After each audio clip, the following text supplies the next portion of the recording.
How you doing, lab rats? Okay, I've got a good one for you today.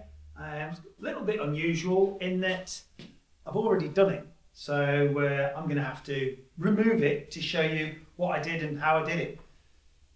Honda CRF 300L. I presume that this is going to be the same for the 250L. Tool tube. I showed you the contents of the tool tube 1 litre in another video that I did. Today I'm going to show you how I did this, and I actually feel the most important thing about this is how robust it is. But you'll see that as it goes by. So let's start by removing the piece of inner tube, the elastic band that holds the over centre catch on, that holds the screw top on, that holds the litre of tools in.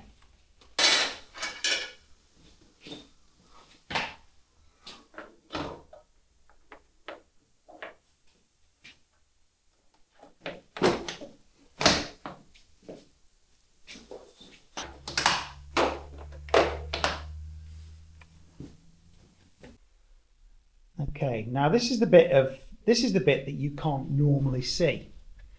I've referred to this in the past as my parts store, and it's this area here.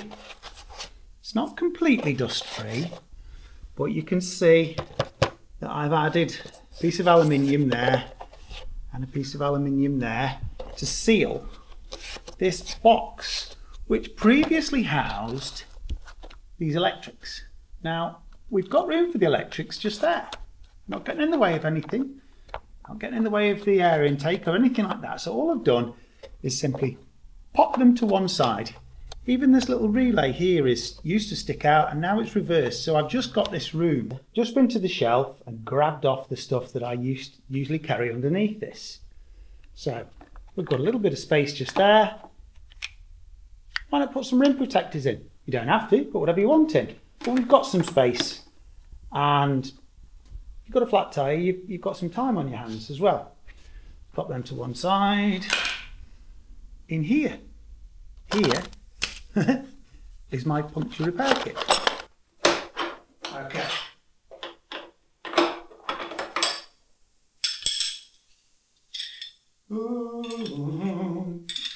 ProMotion tyre levers. Under there, so not even in your 1 litre of tools, that's under your seat. This is the bit of kit that you need. I'm going to take everything off and show you that.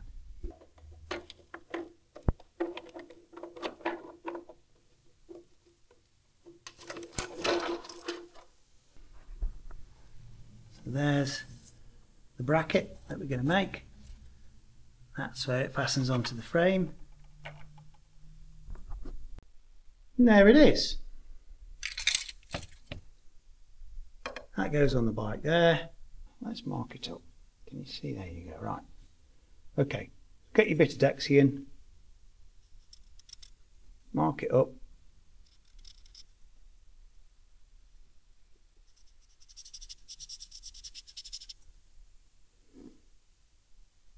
I presume, knowing me, that needed clearance for there. Always radius the corners. Happy with that? Let's see about the other side. There we go. There you can see that. Okay, let's do the same thing. Quite sure why I will have done that, but I know myself well enough to know that I do things for a reason.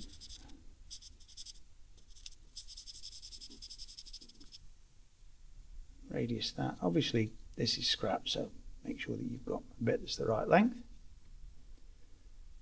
I hope that makes sense.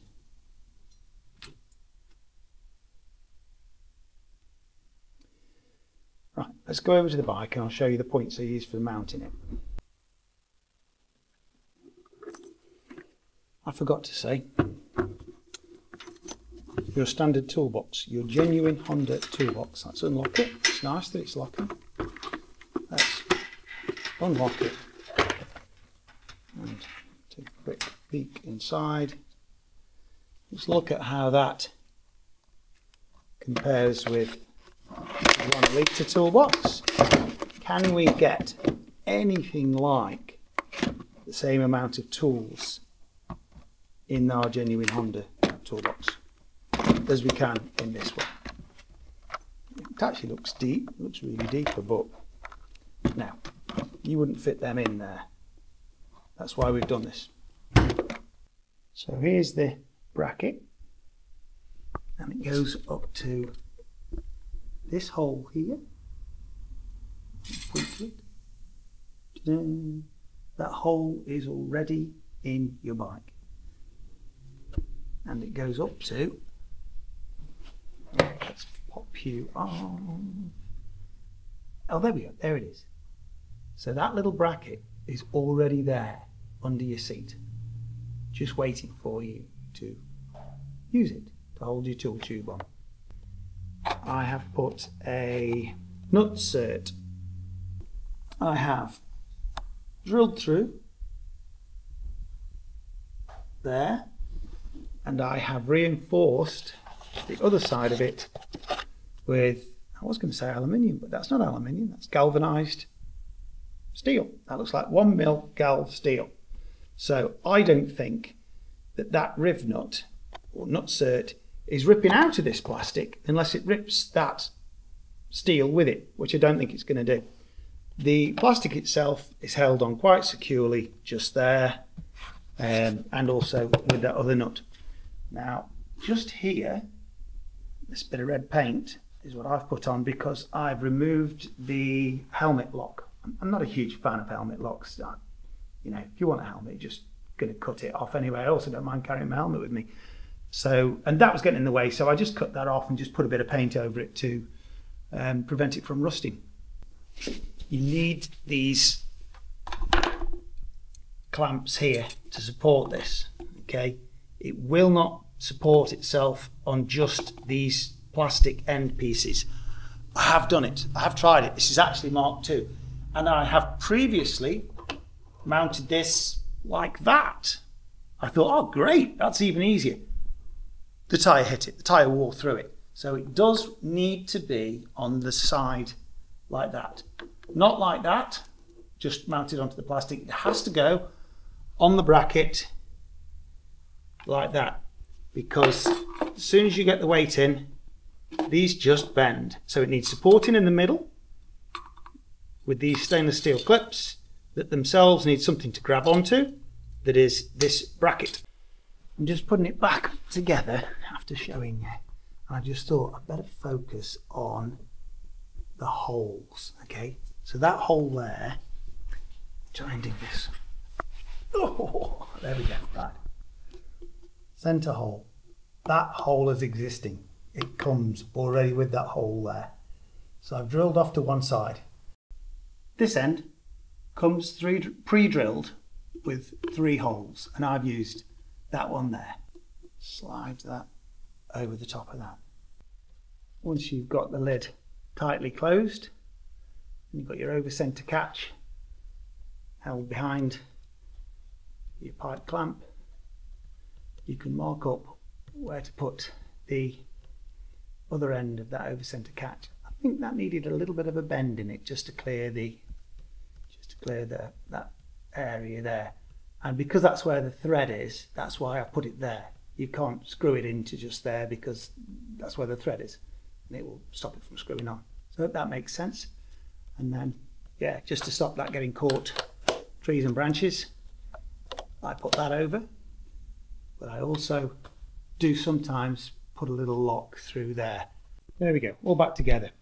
And while I was putting it together and looking at my rack, I was reminded of another little tip for you that I've got. See these 4 5mm nut certs?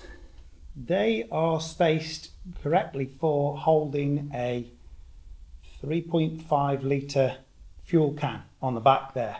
So I love this Barkbusters stuff. Not Barkbusters, sorry, B&B. I love this B&B equipment. It's great quality. And I don't mind just putting a nutsert in there and one in there. And I think I put a big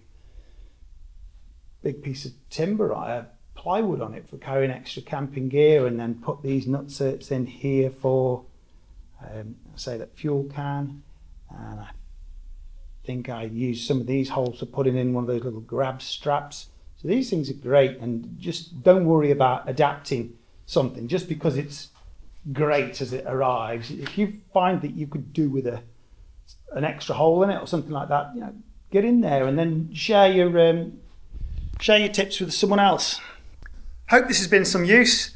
It's only taken an hour of my time to take it off my bike and show you how I made it, and it'll only take you a couple of seconds to maybe hit that subscribe button. I'd be awfully grateful if you do. It will really make this worthwhile for me. I've got 822 subscribers. It's taken me 6 months so far. And by the time I get 1,000 subscribers, I will make $1. I haven't made a penny from this yet. I haven't been paid a penny for the time I've just taken to show you how to make your tool tube for free. Please just hit that subscribe button. It doesn't cost you anything, and it doesn't take you as long as it's just taken me to show you how to do it. So I think you'd agree that's pretty fair. Take care of yourselves. Got any comments? Constructive comments? I don't need people.